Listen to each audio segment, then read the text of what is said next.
You go on a first date, and before dessert arrives, you've already mentally calculated something most people your parents' age never had to think about: whether this relationship is even worth pursuing, given what marriage in this country would actually cost you. That calculation, quietly running in the background of dating life, is one of the reasons an entire generation of young South Koreans is opting out of marriage altogether, in numbers that would have seemed unthinkable just 20 years ago.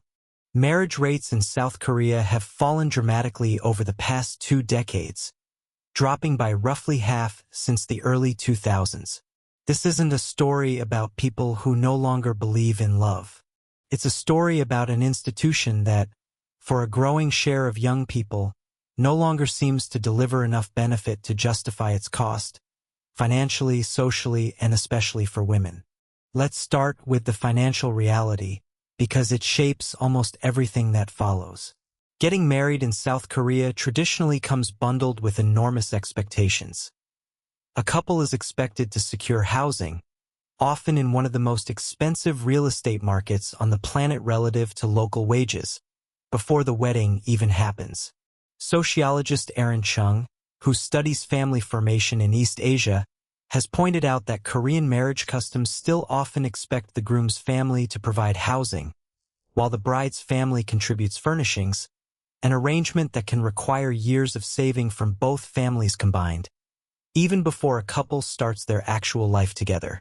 Picture the concrete math a young couple faces. A modest apartment in Seoul might require a down payment representing several years of a typical salary. Add wedding costs that, by cultural expectation, are expected to be lavish rather than modest. Add the assumption, still widely held, that marriage should be quickly followed by children, which layers in the extraordinary cost of Hagwon academies and competitive schooling almost immediately. For many young Koreans looking honestly at these numbers, delaying marriage indefinitely doesn't feel like giving up. It feels like basic financial prudence. Here's where the story becomes less about money and more about what marriage specifically asks of women. Despite dramatic gains in education and workforce participation, Korean women still shoulder a disproportionate share of housework and childcare expectations once married, according to research from sociologist Cho Eun-chung. For a young woman who has spent years building a competitive career in a demanding labor market, marriage can start to look less like partnership and more like a structural demotion, one that quietly expects her to absorb a second full-time job at home on top of the one she already has. This has produced a term you may have encountered online: Sampo Generation, referring to young Koreans giving up on dating, marriage, and childbearing, all three, simultaneously, as an interconnected package rather than separate decisions.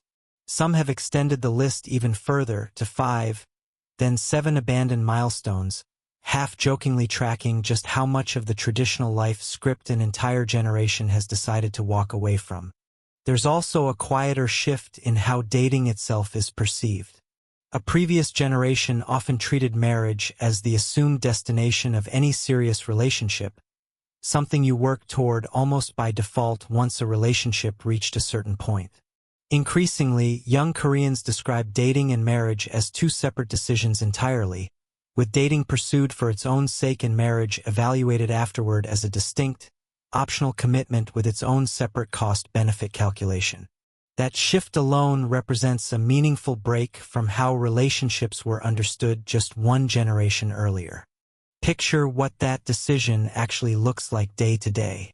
A young professional in her late 20s, watching colleagues marry and then quietly vanish from ambitious projects at work once children arrive, absorbing what researchers call a motherhood penalty in wages and promotion that men with children rarely experience in the same way.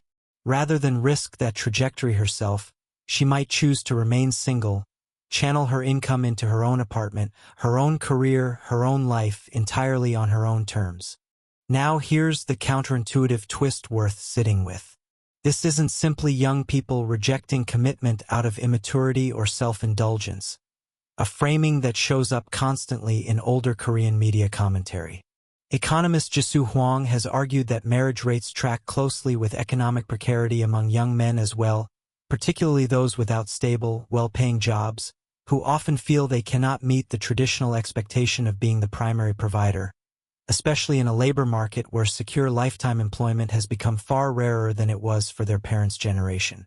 Both young men and young women, for different but overlapping reasons, are increasingly concluding that marriage under current conditions asks for more sacrifice than it offers in return.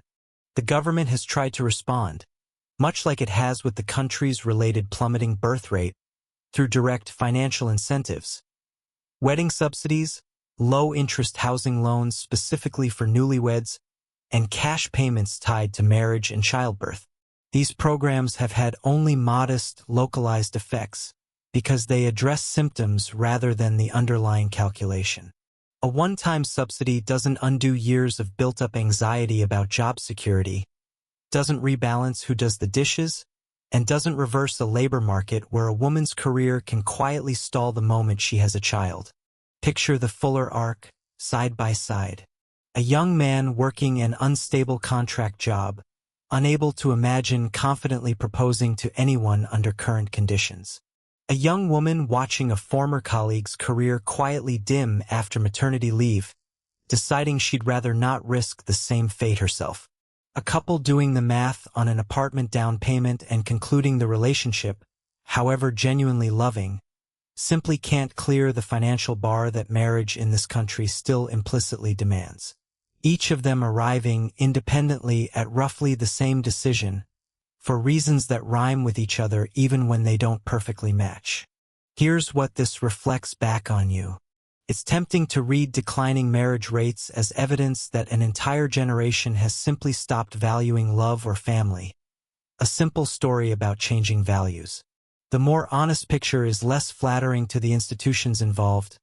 Marriage in South Korea still largely assumes a set of economic and social conditions, secure jobs, affordable housing, evenly shared domestic labor, that increasingly don't exist for the people being asked to opt into it. Rather than force themselves into an arrangement built for circumstances that no longer hold, a growing number of young Koreans are simply declining to sign up at all. You started this picturing someone quietly doing cost-benefit math over dessert on a first date. Now you know that calculation isn't cynicism. It's often the most honest response available to an institution that hasn't yet caught up to the world its youngest members actually have to live in.